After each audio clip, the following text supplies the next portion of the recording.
It's been a while since I've actually posted an update about how the truck is looking these days. And this is how it looks. Crammed away in the garage, beds off. It's been sitting for about a year.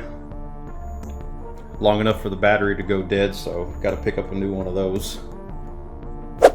Started to take a wire brush to get some of that aged up gunk off the frame. Gonna try to paint as much of that as I can. I have no means, or I have no way to take the cab off, so I'll get under there underneath and paint that as best as I can, just so that there's not a old rusty crusty looking frame down there anymore when people look at it. That shows.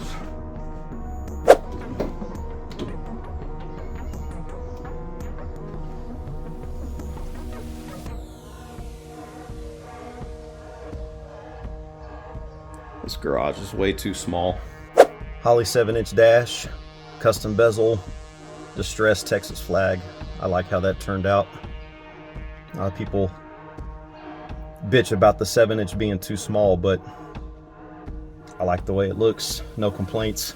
I went to go put the Whipple and the stock fuel system back on, and then noticed the stock fuel lines had a tiny pinhole in it and didn't want to risk running the truck with that, so that resulted in a fuel system, 4 rails.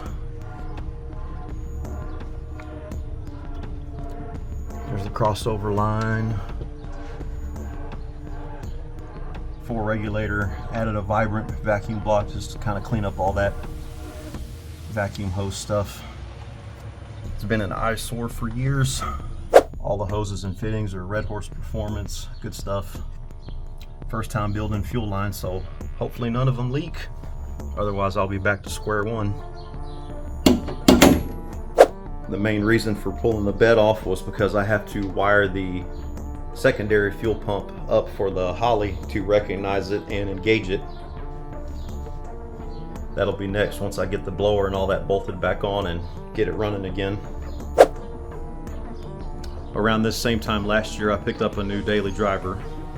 2017 Raptor, 802A package, Avalanche Gray, best color in my opinion. This thing will run again one day. We're almost there. All in good time.